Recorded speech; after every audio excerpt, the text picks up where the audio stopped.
شاندێکی هەرێم سەبارەت بە پرسی موچە گەیشتە بەغدا. دوو موچەی وانەبێژان دابەش دەکرێت.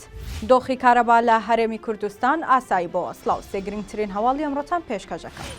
موچەی مانگیدا هەر نەدراو بەم بۆنەیەوە شاندێکی باڵای حکوومەتی هەرێم گەیشتە بەغدا تاوەکو چارەسەرێکی گونجاوی بۆ بدۆزنەوە.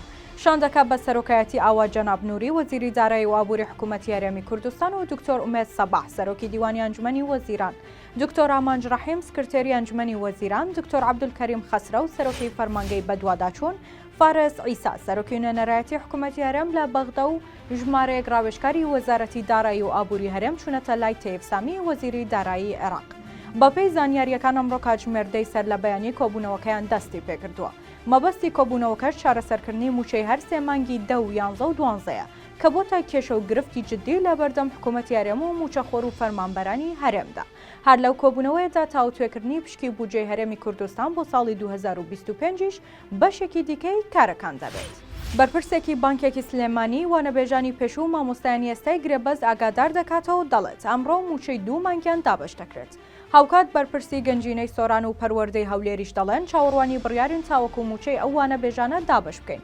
ئەو بەرپرسە ڕاشیگەیان بڕیارمان بۆ هاتووە ئەمڕۆ موچەی پێشووی وانەبێژان کە ئێستا مامۆستایانی گرێبەستن واتە موچەی مانگی 7 و 8یان پێکەوە خەرج بکرێت. هەروەها دەشڵێت ئەمڕۆ لە هەموو بەشەکانی پەروەردەی سنووری سلێمانی هەردوو موچەکە خەرج دەکرێت و چەک دەدرێت و ئێمەش لە بانکەکان پارەکە خەرج دەکەین. جێگەی ئاماژەیە مامۆستایانی پێشووی وانەبێژ کە بە بڕیاری سەرۆکی حکوومەتی هەرێمی کوردستان کرانە گرێبەست نزیکەی 38,000 کەس دەبن و هەمووشیان چاوەڕوانی ئەو دوو موچەیان کە وەری بگرێت. ئەمڕۆ یەکشەمە 15 کانونی یەکەمی 2024 لەگەڵەوەی کەشێکی ساردی زستانە هەرێمی کوردستانی گرتوتەوە کاتژمێر 4 سەر لە بەیانی بەشێکی بەرچاوی شار و ناوچەکانی هەرێمی کوردستان کارەبایان پچڕا. بەشێکی هاوڵاتیان لەم بارەیەوە نیگەران بوون و پێیان وابوو کە کارەبای هەرێم کێشە و گرفتی گەورەی بۆ دروست بووە. وەزارەتی کارەبای هەرێمی کوردستان لەم پەیوەندیەدا ڕایگەیاند گرفت لە بەشی هەناردەی غاز دروست بوو. پشڕانی کارەبا تایبەت بە یەک یان دوو ناوچە نەبوو، بەڵکو کوژانەوەی گشتی بوو.